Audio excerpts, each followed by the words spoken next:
Hi everyone, and welcome back to my channel. My name is Bog. In today's video I'm going to be talking about a SIKU car transporter, a Mercedes car transporter in 1/50th scale. I had to move it to a different filming area because this thing is so big, but as you can see, it can do quite a lot of different stuff. They're showing you on the back and how everything works, but we'll take it out and take a closer look at it. So I'll pause the video and I'll be right back.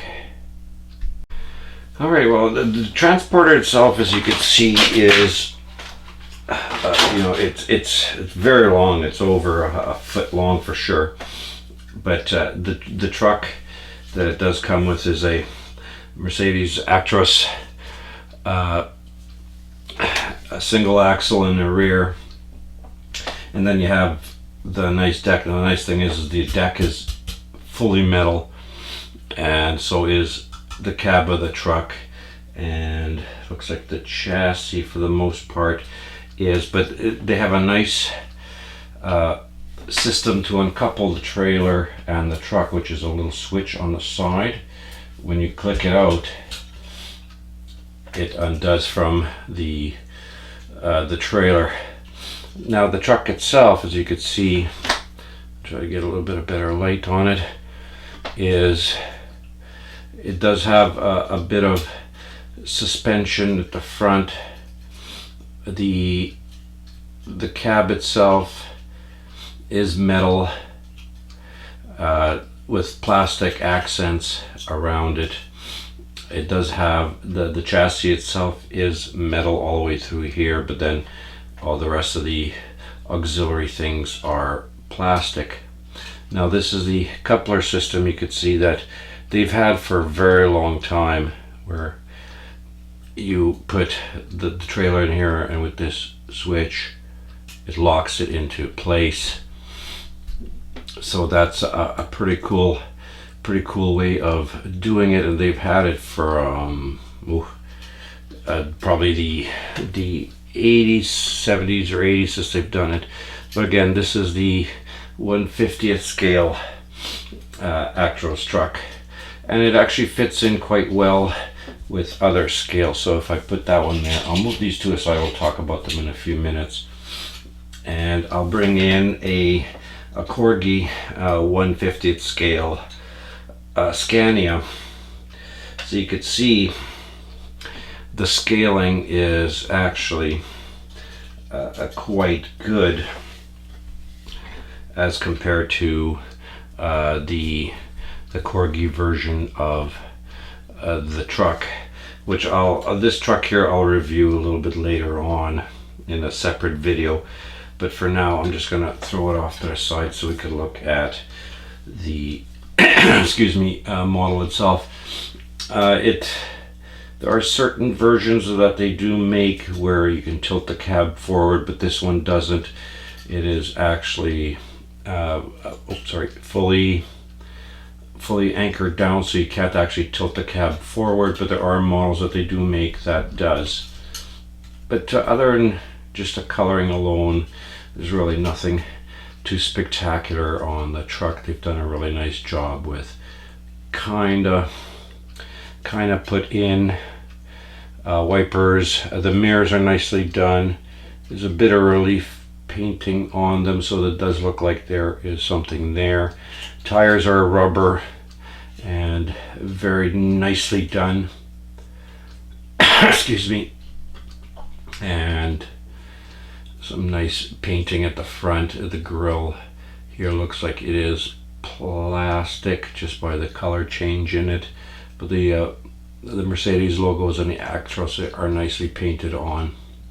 So it is very nice truck. I will throw that on the side. Now it also comes with excuse me, two cars, both in 1/55 scale, and this car here, oops, excuse me, let me try to get a better shot on it,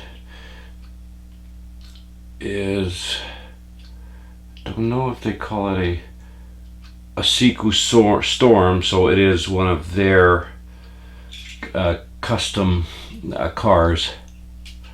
It doesn't look like anything really opens on it, but it is a nice little fantasy supercar of theirs that they have done. You could see there's a very nice rims. A little bit more relief on the rims would have been slightly better, but that's not a big deal. But then this nice black, but it is painted detail all the way around, and nice red interior.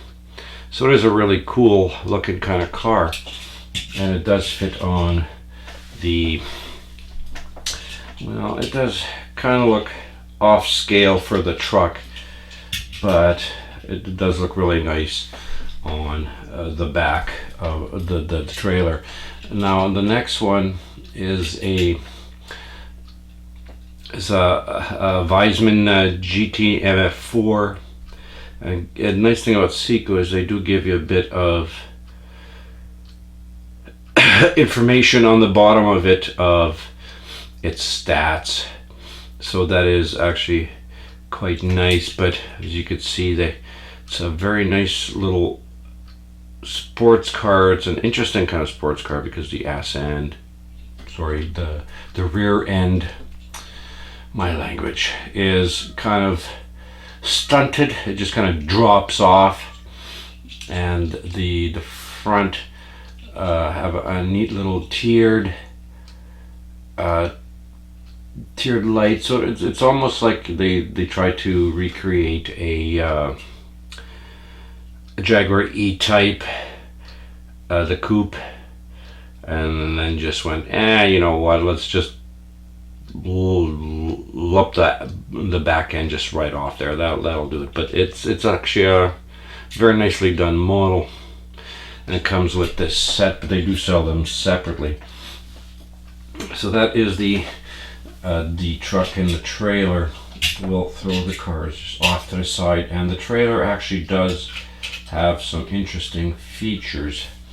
So let's click that together. Now, when you're looking at the trailer, it can actually, when you click that down, you could drop it to several different types of positions. Let's say this way here. Once you load it, you could actually drive it onto the next deck, or you could click it completely down, and it is the same idea. But the nice thing is that you could also transport another full-size truck at the back of it. So you could say it's transporting a larger vehicle. Now when you're doing that, I guess they want you to, this clicks underneath so it stays up like that, right? So you don't have an issue with it flipping over. But then you could park your truck on top of that. But you could also, if you're doing it, have another car up top. Let me put the Weissman up there. And then you could probably have another one back here if you want, or in the back section of the deck. So you could click it like that, and then your truck can be moved on the deck, so you could transport the truck along with it. So that's a pretty neat little system that they've done. But it is a very nice transporter, but as I said, it is huge. I mean, it is very lengthy, so you really need the room to display this truck. But it is a very nice transporter for sure, and I would recommend worth getting. But that's it for this video, ladies and gentlemen. Thank you very much for watching. If you like this kind of content, please like, share, comment, and subscribe for more. and I'll see everybody in the next video.